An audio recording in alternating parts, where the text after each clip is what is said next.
Diga assim, ó: rogo-vos, pois, irmãos, pela compaixão de Deus, que apresenteis o vosso corpo em sacrifício vivo, santo e agradável a Deus, que é o vosso culto racional. E não vos conformeis com este mundo, mas transformai-vos pela renovação do vosso entendimento, para que experimenteis qual seja a boa, agradável e perfeita vontade de Deus. Este texto é um dos principais textos da carta de Paulo aos Romanos. E ele é recitado muitas e muitas vezes, já foi a base para muitos e muitos sermões, inclusive eu mesmo já falei sobre esse texto várias vezes. Hoje, entretanto, quero trazer uma visão nova, porque o texto é o mesmo, mas as abordagens são diferentes. Hoje eu quero compartilhar com os irmãos algumas coisas que vieram à minha mente ao longo desta semana, ouvindo algumas entrevistas, ouvindo pessoas falando sobre a nossa realidade, e eu pensei, vou compartilhar alguma coisa com os irmãos.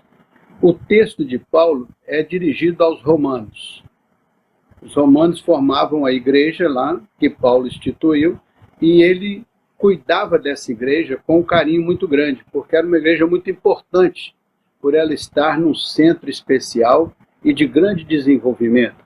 E representava também um centro de poder, de autoridade, e Paulo tinha que encontrar um jeito de falar do evangelho dentro daquele cenário. E ele então se dirige aos irmãos daquela igreja e fala com eles que eles deviam evitar de conformar-se com a mundanidade do mundo. Então a palavra conformação nesse momento aqui é importante. Mas ele fala também na palavra transformação. Transformai-vos pela renovação da mente. Então nós temos a palavra transformação, temos a palavra conformação, temos a palavra renovação. Tudo isso fala de mudança, de coisas que estão em processo de evolução, de desenvolvimento. E nesse sentido, então, eu gostaria de compartilhar com os irmãos estas seguintes colocações. A primeira, a questão da transformação. Paulo diz assim: vocês têm que transformar o entendimento de vocês, para que vocês possam experimentar uma novidade de vida. Então ele está falando que nós precisamos experimentar uma qualidade nova de vida pela transformação da nossa mente. Quando ele fala que a mente precisa ser transformada, ele está se referindo a um conjunto de crenças que nós temos, com o qual conjunto nós agimos no mundo, e ele disse, é esse conjunto que precisa passar por uma revisão, é esse conjunto que precisa passar por uma transformação. E eu fiquei pensando como que o mundo, de fato, tem passado por transformações grandes por conta da revisão daquele status anterior. Assim, eu queria que vocês pensassem comigo por alguns momentos.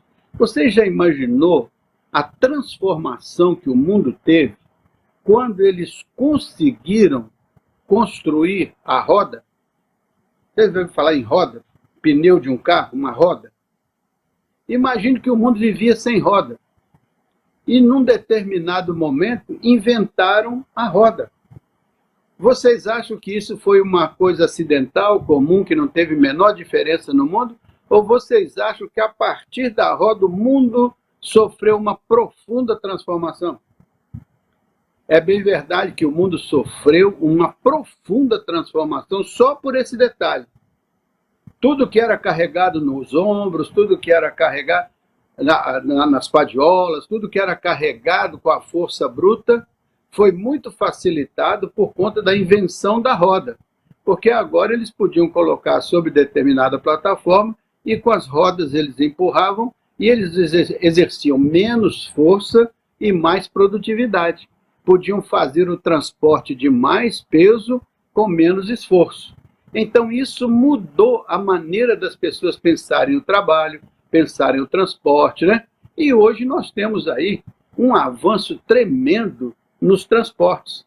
porque não só a roda viabilizou o transporte de cargas de um lado para o outro, como isso foi se ampliando através das estradas de ferro, das grandes rodovias, das viações aéreas, das viações náuticas. Enfim, hoje o mundo está conectado de todos os lados possíveis por conta dessa transformação que começou de um elemento pequeno, um elemento simples. Mas ali, o que estava por trás daquilo? Era a mente humana procurando simplificar e melhorar a sua produtividade, a sua maneira de resolver os seus problemas. Então, isso está lá na origem. Vocês imaginam, por exemplo, qual que foi a contribuição para a humanidade quando aqueles nossos ancestrais lá atrás descobriram o uso do fogo? O uso do fogo.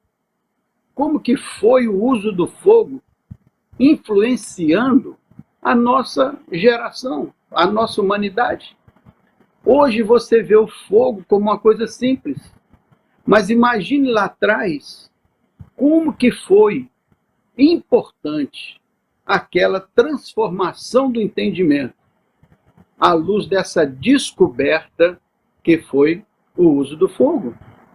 E assim nós vamos avançando, a humanidade foi avançando, descobrindo situações que facilitavam a vida, que organizavam melhor o uso das nossas necessidades e utilizando esses elementos que não eram conhecidos, mas a partir de um determinado momento, usando a sua inteligência, a sua compreensão, o seu entendimento, eles foram descobrindo coisas e foram avançando. Então, só para a gente ilustrar apenas, imagine, por exemplo, a revolução na agricultura. Os nossos primeiros pais, eles viviam de uma atividade coletivista, coletavam das árvores que produziam seus frutos, até que eles pensaram que a possibilidade deles utilizarem aquelas sementes e fazerem uma produção de frutos muito mais acelerada do que o fruto natural colocado lá pela própria natureza. Então, começaram a haver os primeiros incentivos e esforços para cultivar os grãos, cultivar os alimentos. E assim, imagine o avanço da comunidade, da sociedade de então, quando eles perceberam que podiam duplicar, triplicar, centuplicar a quantidade de alimentos que eram produzidos por causa da descoberta de determinadas técnicas, de coisas que eles podiam fazer, cuidando do solo, cuidando das sementes, cuidando, né? E assim a humanidade passou por uma grande transformação a partir do domínio da agricultura, né? Da pecuária, né? Mas você vai dizer que o mundo não parou aí, o mundo avançou. Logo em seguida dessas grandes descobertas, o mundo também evoluiu para uma nova compreensão, um novo entendimento. E qual que foi o novo entendimento? Foi a industrialização da vida, da sociedade. Então a sociedade deixou de ser só apenas uma sociedade do agronegócio e passou a ser também uma sociedade que desenvolveu uma compreensão tecnológica para aquela área, criando as máquinas a vapor, máquinas de toda a natureza, e desenvolveu a sociedade industrial. Foi a transformação da mente a partir de uma situação já vivida, e eles então implementaram algo novo e desenvolveram algo novo. E aí houve a situação industrial que varreu o mundo, de ponta a ponta. Não é assim? Mas depois da Revolução Industrial, veio essa revolução tecnológica. Essa revolução tecnológica ela trouxe um avanço tão grande para a nossa humanidade, que foi muito maior do que a descoberta da roda. Foi provavelmente muito mais amplo do que a descoberta do fogo. E assim a humanidade foi utilizando essa tecnologia para facilitar a sua vida, para organizar melhor os seus esforços, para ter uma produtividade melhor e conseguir realizar aquilo que às vezes parecia impossível, né? Existiram no passado pessoas que diziam que o mundo, do jeito que vinha crescendo, numa determinada ocasião, não teria a menor condição de sustentar-se, de alimentar-se. Mas hoje a produção do mundo é capaz de alimentar o mundo e mais outro tanto dele. O que tem de dificuldade hoje é a distribuição desses alimentos, mas a quantidade é suficiente para alimentar a humanidade toda. Então, esses são os desafios que a sociedade precisa encontrar, precisa resolver. Esses desafios precisam ser solucionados, que é nesse sentido que nós precisamos atentar para o fato de que a necessidade de uma transformação de uma mentalidade X para uma mentalidade nova que vai surgindo, que vai avançando. Nesse desenvolvimento tecnológico, nós tivemos a revolução digital. Você sabe que a internet, até alguns anos atrás, não existia. Eu me lembro, quando era jovem, que eu queria escrever ou queria falar com um amigo que morava numa cidade próxima, eu tinha que mandar uma carta e demorava 15 dias para o correio entregar essa carta lá. E demorava mais 15 dias para o meu amigo responder. E às vezes muitos namoros que eram feitos por correspondência, mandava uma carta, esperava 15, 20 dias para a resposta vir, e assim a comunicação se dava com essa morosidade. E muitas decisões eram postergadas, às vezes meses, por conta da demora disso. Quando veio a internet, quando ela começou a se desenvolver, o mundo passou a ser interconectado e foi um avanço como a gente nunca imaginou. E hoje nós estamos também evoluindo ainda mais a partir da internet para essa inteligência artificial. Daqui a pouco nós vamos ser surpreendidos por situações que a gente nunca nem imaginou na vida que podia acontecer. E tudo isso acontece por conta de uma transformação da nossa mentalidade à luz de novos descobertos, novas percepções, né? Por isso que Paulo fala, transformai-vos pela renovação do vosso entendimento. Então, o nosso entendimento é um hoje, e amanhã pode ser outro, e pode ser mais amplo, e pode alcançar ainda maior relevância e maior produtividade. O mundo digital, a inteligência digital, a inteligência artificial, tudo isso vai influenciando a vida da gente, vai influenciando o dia a dia da gente. O que eu quero dizer com isso? Esse avanço todo compõe as crenças do mundo, as crenças da sociedade, né? Hoje, por exemplo, se quiserem bloquear o WhatsApp, por exemplo, pode ser que haja uma revolução. Mas se quiserem bloquear alguma coisa, né, talvez um valor, um princípio importante, talvez não afete grande coisa. Por quê? Porque as pessoas foram se adaptando à mundanidade do mundo e à facilidade que o mundo gera. Então isso acaba sendo um elemento de conformação. Então o que Paulo estava dizendo? Não vos conformeis com esse mundo. Não conformar não significa que você vai ser contra a tecnologia ou contra o desenvolvimento. Quem é que vai ser contra a roda? Quem é que vai ser contra o fogo? Quem é que vai ser contra a agricultura? Ninguém vai ser contra os elementos essenciais dessas descobertas que visam facilitar a vida da gente. Mas não vos conformeis com a mundanidade do mundo é quando estas coisas descaracterizam o ser humano. É quando estas coisas descaracterizam a imagem e semelhança de Deus na vida da gente. É quando nós, como cristãos, ficamos a reboque dessas coisas. Ao invés de termos também um desenvolvimento da nossa espiritualidade, uma ampliação da nossa compreensão de Deus, um desenvolvimento do nosso entendimento espiritual, nós ficamos, às vezes, parados no tempo, enquanto o mundo vai avançando rapidamente. Então, nós ficamos meio distantes e a nossa fé parece não acompanhar o mundo em que nós vivemos. E Pedro disse, nós temos que estar habilitados a dar a razão da nossa fé no meio desse mundo conturbado e mundo que, às vezes, por avançar tecnologicamente, ele se apequena do ponto de vista espiritual. Tanto que Jesus disse assim, que quando o Filho do Homem voltar, será que ele encontrará fé na terra? Parece que nós, como cristãos, não temos esta percepção de, assim como as coisas materialmente falando evoluem, nós também, como cristãos, temos que avançar, temos que desenvolver a nossa posição religiosa, espiritual, para darmos respostas para esse mundo que precisa tanto da graça de Deus. E às vezes está tão distante dela, porque nós que somos os mensageiros dessa graça, nós que somos aquelas pessoas que testemunham desse extraordinário poder de Deus, ficamos desconectados deste mundo.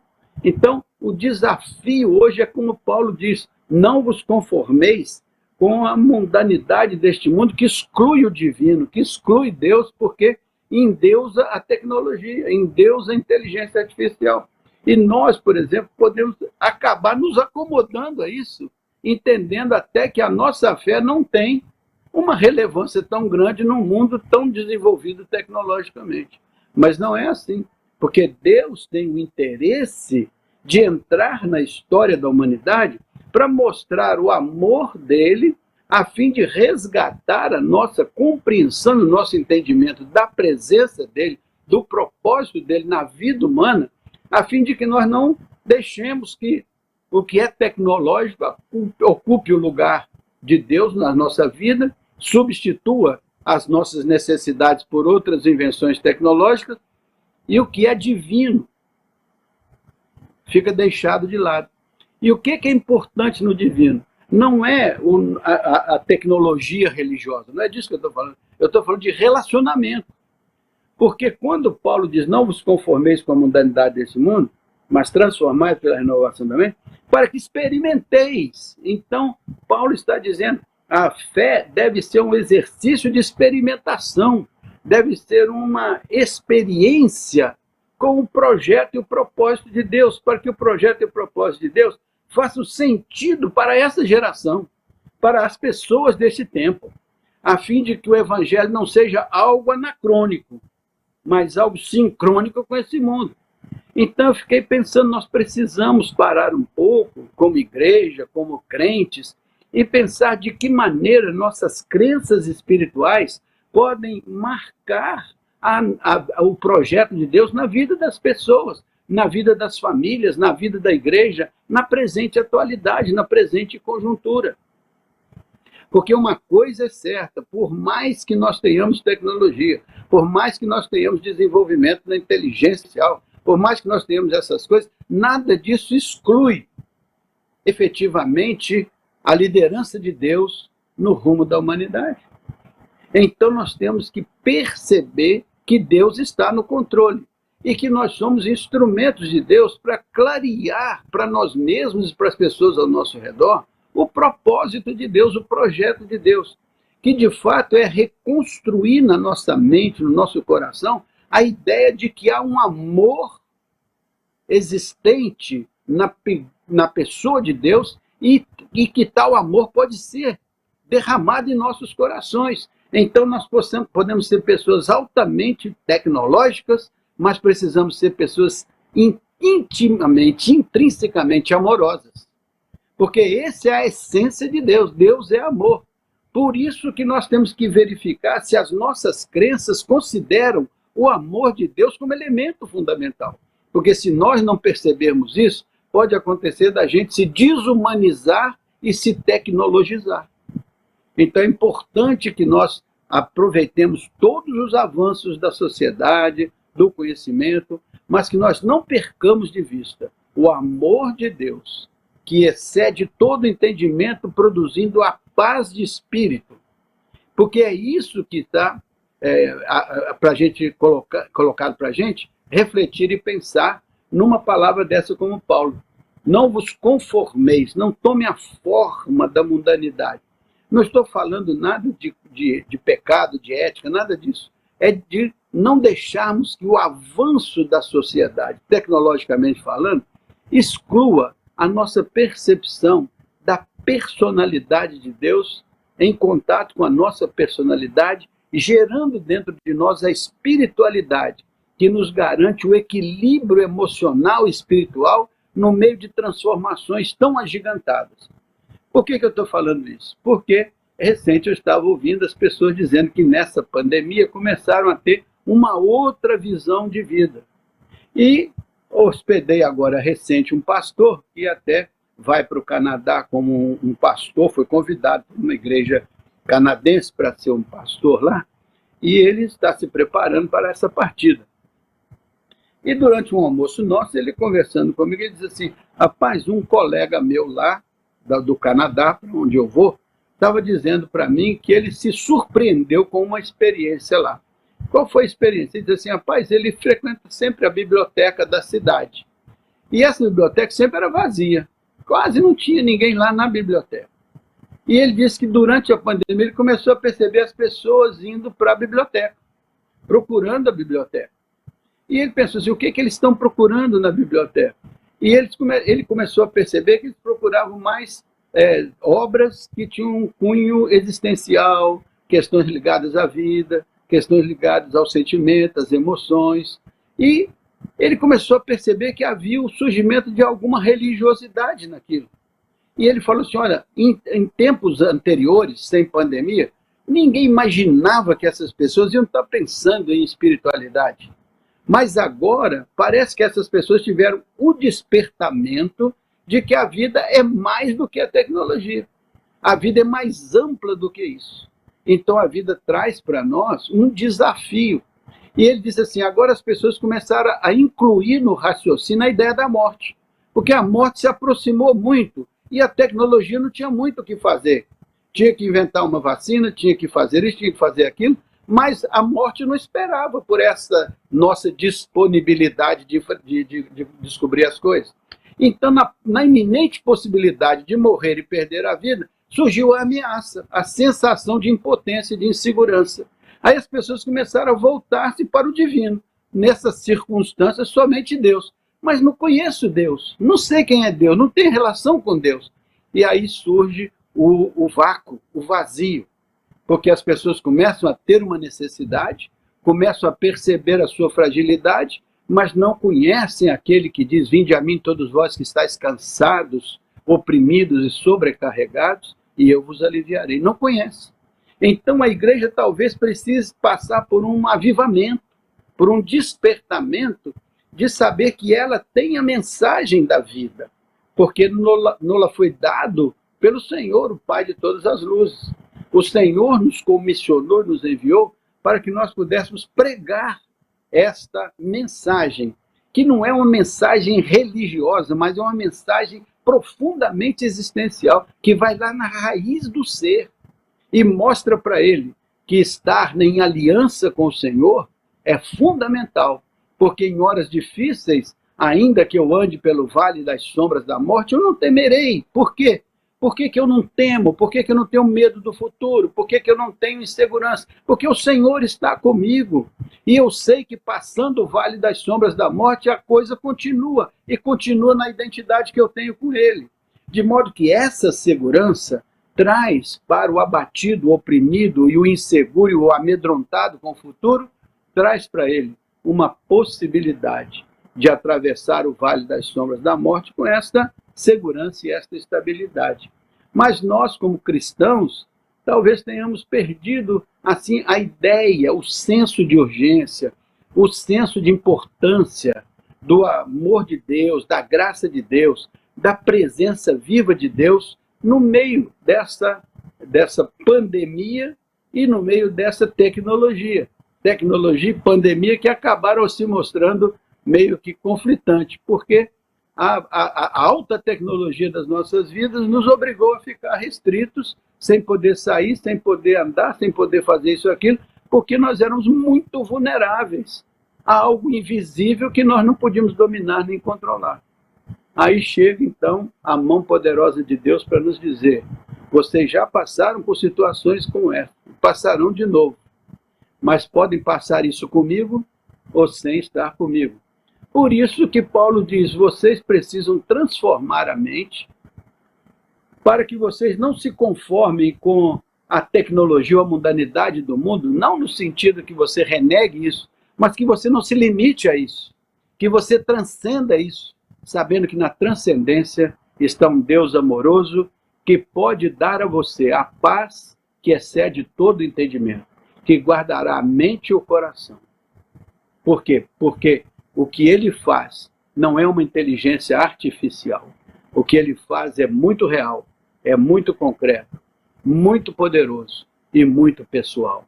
Por isso que ele diz que eu estou à porta e bato. Se alguém ouvir a minha voz e abrir a sua porta, eu entrarei em sua vida. Falarei com ele, sentarei com ele, cearei com ele e ele comigo. Olha, esta aí é a base da aliança, né? Então, que o sistema de crenças que nós temos não se deteriore ao ponto de perdermos de vista a relevância do Evangelho, a relevância da presença de Deus. Por isso que Paulo diz, eu não me envergonho do Evangelho, pois é o poder de Deus para a salvação de todo aquele que crê. Talvez as pessoas achem que o Evangelho não é relevante, porque talvez elas não compreendam o Evangelho como presença de Deus na experiência humana. Apenas percebam o Evangelho como uma religião comportamental. Mas o Evangelho é muito mais do que isso. O Evangelho é Deus conosco. É a presença de Deus que pelo seu Espírito habita em nós e nos traz a esperança, mesmo quando tudo ao nosso redor parece desmoronar. Será que o Filho do Homem encontrará fé na terra quando voltar? Ele há de encontrá-la no coração de todos os seus filhos e há de encontrá-la não como algo estagnado, mas como algo que passa por processos de profunda transformação, trazendo cada vez mais o conhecimento e entendimento de Deus para o meio da experiência humana. Esta era a mensagem desta manhã, espero que Deus aplique isso aos seus corações. Não é uma contestação de nada, é apenas a compreensão, constatação de que nós precisamos dar uma relevância às coisas de Deus nas nossas vidas, para que as nossas vidas sejam testemunhos de como Deus pode estar presente na vida de alguém, ajudando a atravessar os tempos difíceis. Quando tudo falha, quando a tecnologia falha, quando tudo falha, e quando a sua última solução é a mão poderosa de Deus, é importante que você o tenha ao seu lado. E você pode, desde já, estabelecer uma aliança com Ele. E procure fazer isso no tempo das vacas gordas, porque é muito difícil você lutar no tempo das vacas magras.